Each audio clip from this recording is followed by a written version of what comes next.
comme je le disais tout à l'heure, oui, bien sûr. Bonjour. Alors, simplement une minute pour faire une petite annonce. Il y a des étudiants qui sont sur le campus d'Erasme, c'est des étudiants de médecine, et comme vous le connaissez vous le savez sûrement, la situation en Syrie s'est fortement dégradée ces dernières semaines. Et ce qui se passe, ce sont des étudiants en médecine qui essayent d'apporter une aide médicale à la Syrie. Ils ont déjà ramené de l'aide concrète là-bas sur place. Donc, je voulais simplement vous le présenter. Ça s'appelle assistance médicale pour la Syrie. Ils sont ici présents. Je vous les montre comme ça si vous avez des questions.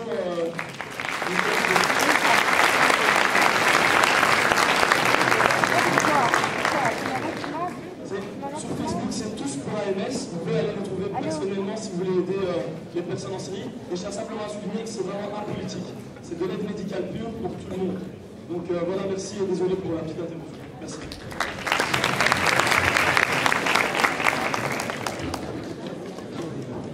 Alors lorsqu'on est habitué à intervenir dans les débats publics, modérer une conférence débat relève du défi.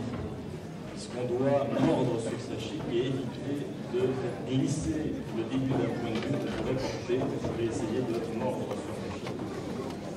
Premier élément. Deuxième élément, je le disais tout à l'heure, j'étais un peu embarrassé non pas dans l'absolu, mais dans le cadre du débat entre la relative proximité des points de vue philosophiques de messieurs de Charbonneux et Ramadan.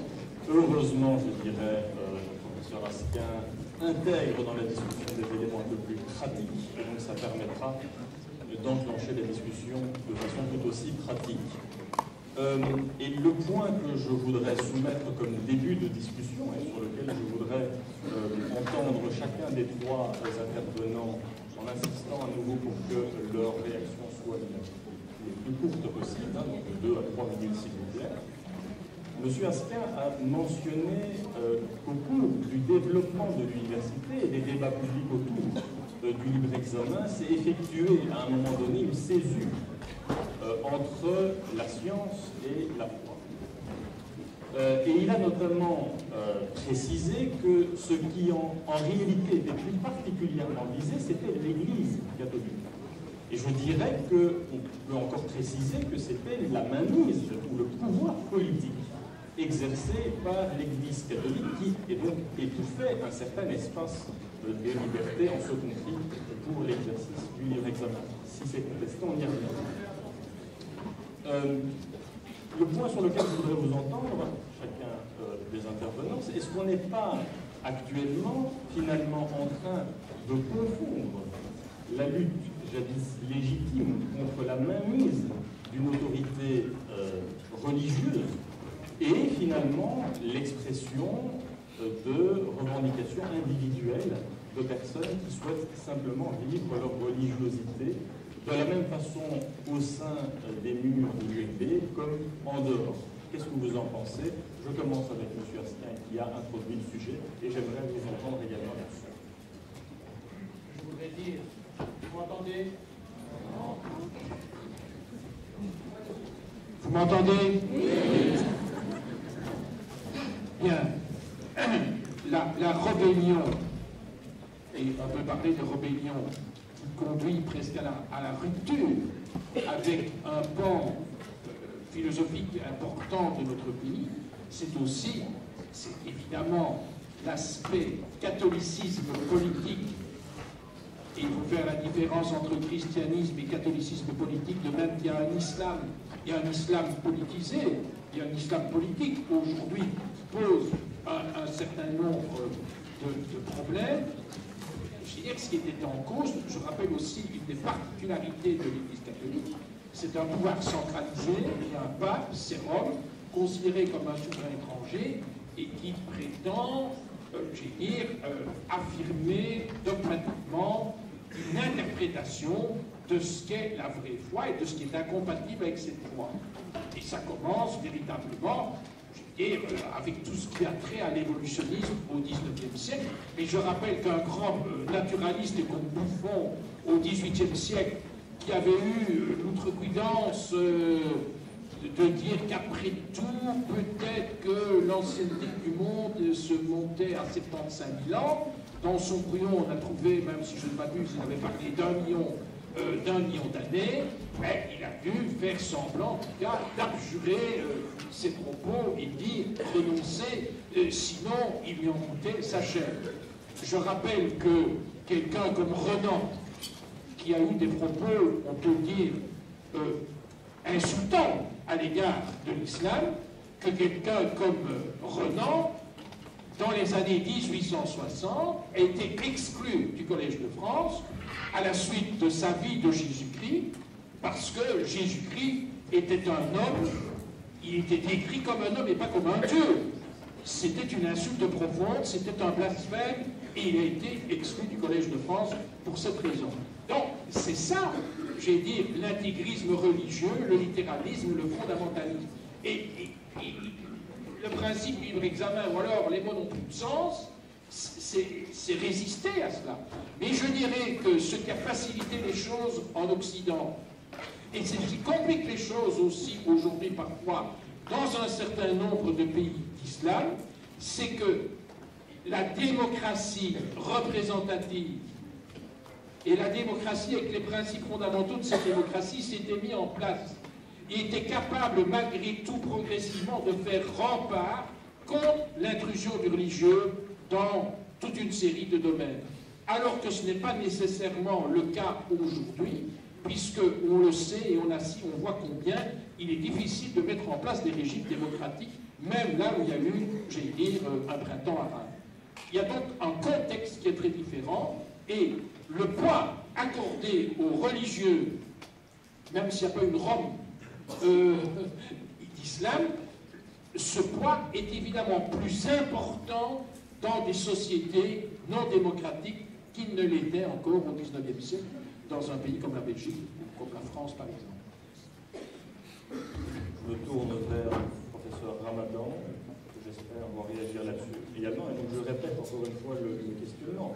Est-ce qu'il n'y a pas aujourd'hui une confusion dans certains milieux, et on aura l'occasion de revenir aussi sur ce que sont les milieux laïcs, comment est-ce qu'il faut les considérer? Est-ce qu'il n'y a pas finalement une confusion entre la lutte djihadiste légitime, contre l'exercice d'un pouvoir politique, une mainmise, et ce qui aujourd'hui est vécu par certains, on peut en penser ce qu'on veut par ailleurs, comme une expression de demande qui consiste à simplement pouvoir vivre sa religiosité au sein d'une université, comme ça pourrait être le cas en dehors de l'université, ce que vous en pensez, puisque ça éclaire aussi tout le débat de ces 15 dernières années et qui s'est aussi cristallisé. Nous suivons tous l'actualité récente, en tous les cas pour cette dernière année académique, puisque il y a des incidents, il y a des poids et des contrepoids, il y a du chalut qui parfois s'organise aussi autour de certaines activités. Donc, ce que vous en pensez?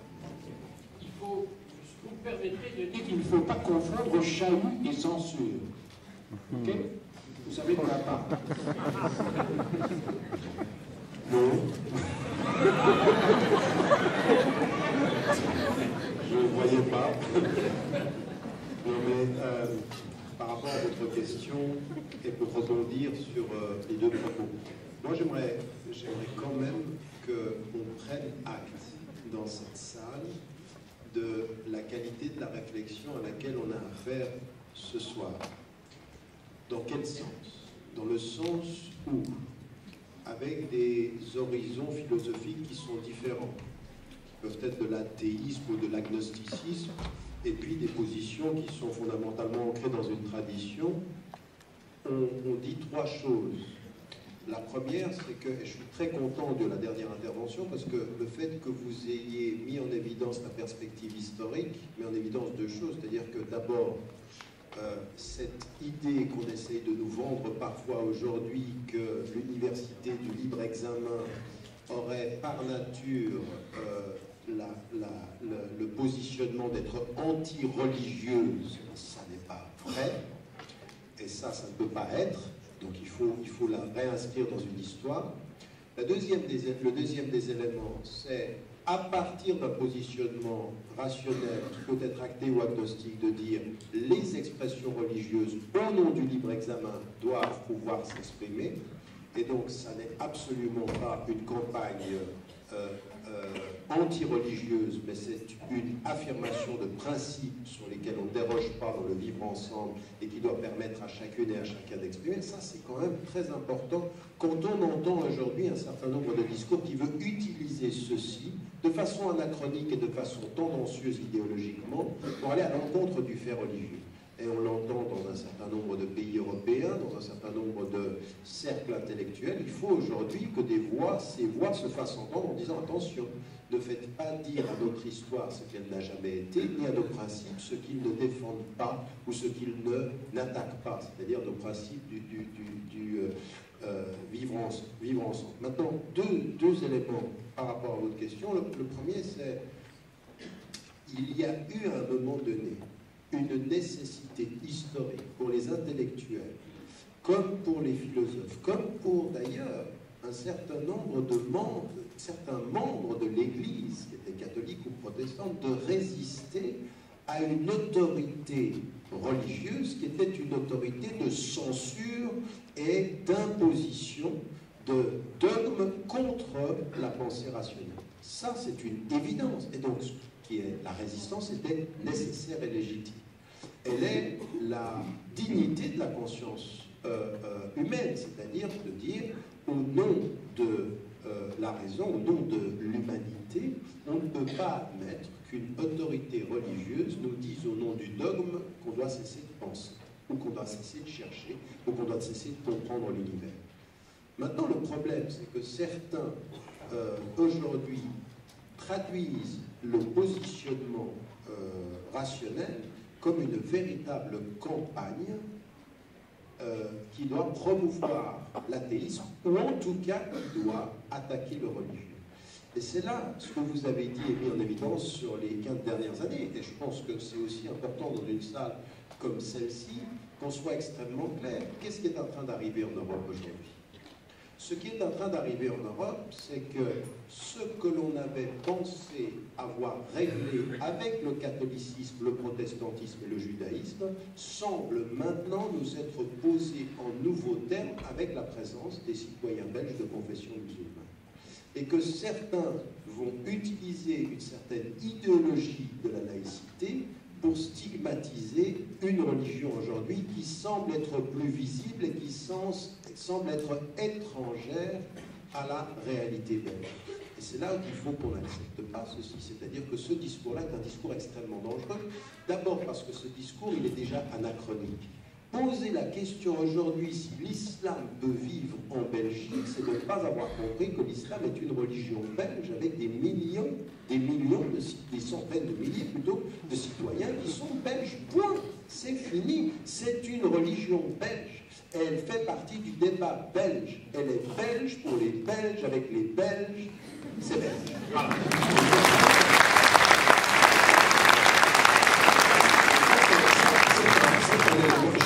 Simplement pour ne pas faire trop long, mais je termine en disant que c'est là où vos positions sont extrêmement importantes.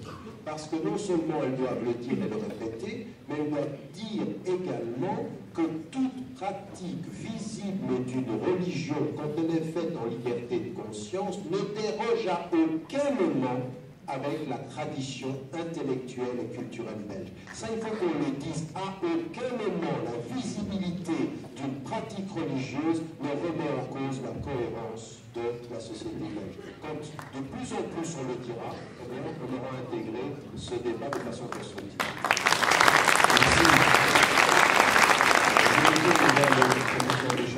Et la question est d'autant plus intéressante que vous avez notamment mentionné, et vous avez répondu de façon très claire, oui, il y a une place à l'ULB pour les convictions, mais dans le respect des institutions. Et donc ça me permet justement de faire le lien entre la question que je pose et également ce plan de votre exposé, de votre point de vue. Oui, je pense que le respect des institutions est essentiel, d'autant plus que notre institution est parfaitement intégrée de ce point de vue-là. Si évidemment il y avait 3 personnes qui prenaient des décisions à l'ULB et les autres devaient s'y soumettre, ça n'aurait pas de sens. Mais c'est une université entièrement participative. Il suffit de voir l'importance totalement des étudiants, au conseil d'administration, etc., pour savoir quand même que c'est une université qui intègre le débat et donc qui est évolutive. Ce n'est pas une institution figée, c'est une institution évolutive. Tout comme d'ailleurs les définitions du livre examen au travers du temps que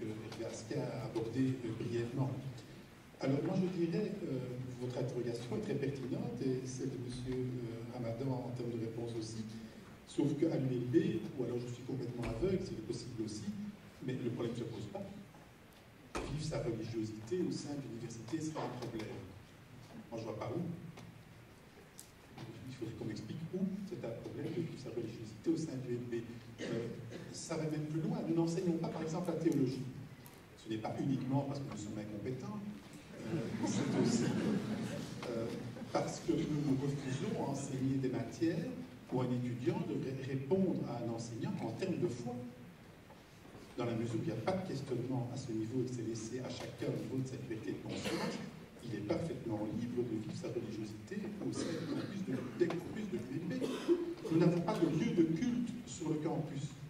Mais c'est très bien. Nous avons aujourd'hui, notre doyen certainement connaît mieux les statistiques que moi, mais je pense plus de 70 nationalités sur le campus. Ça a encore été plus récemment, plus les régions, les sous-régions. Vous savez que les Belges là-dedans, ils sont champions. Bon. Si nous devions aujourd'hui sur le campus avoir des lieux de culte pour plus ou moins les 10 500 systèmes religieux répertoriés par les anthropologues, l'ULB serait devenu une sorte de mandaron. Nous ne pouvons pas faire ça. Donc cet espace neutre est la garantie précisément du fait que chacun puisse y vivre sa religiosité sans être assailli par les marques symboliques de l'autre et donc restreint. Donc les combats qui consistent à essayer d'amener des tapis à la bibliothèque, qui consistent à essayer de pousser les gens en essayant d'être vous êtes intolérants parce que je ne peux pas pratiquer ici, alors que moi je le mets, sont des combats complètement décalés par rapport à notre université. C'est précisément parce que personne n'a un lieu de culte à l'ULB que chacun est libre d'y vivre sa spiritualité et d'y vivre sa religiosité. Donc c'est inverser le débat. Alors d'autre part, pas par rapport à ce que vous avez dit bien sûr, mais par rapport à des propos entendus ça et là, comme une sorte de malaise, mais qui à mon avis est créé de toutes pièces. Alors d'autre part, ce qui me dérange assez fort dans ce type d'approche, quand on parle de ma religiosité, etc., c'est que nous accentue de plus en plus dans la société contemporaine ce qui divise. Donc, certes, les identités, les racines, les spécificités, les origines, que sais-je encore. Tout ça est magnifique, c'est bien de se revendiquer de son origine. Moi aussi, ma mère est espagnole et je suis content d'avoir une petite maison dans le village où elle est née, j'y retourne et je paragouine l'espagnol, etc. C'est très bien. Bon, c'est mon identité.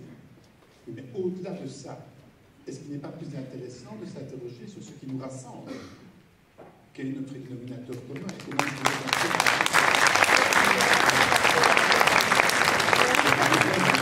démarches ne sont pas incompatibles. Je peux me revendiquer mon origine. Pascal nous a rappelé ses aventures, je ne sais pas, d'enfant de cœur ou que c'est un cœur. C'est magnifique. Mais enfin, ce qui m'intéresse quand je rencontre Pascal, c'est pas cette identité profondément liée, etc., dans laquelle il serait drapé dans une sorte de dignité qui ferait qu'il serait différent de moi. Non, c'est ce qui nous rapproche. Et d'aventure, si on ne s'entend pas sur certains points, ce qui peut quand même arriver, eh bien, comment est-ce que nous allons sortir de la difficulté? Tout simplement. Quelle solution nous allons trouver? Et là, croyez-moi, la raison, c'est ce qui reste le plus efficace. Il s'agit de sortir des problèmes.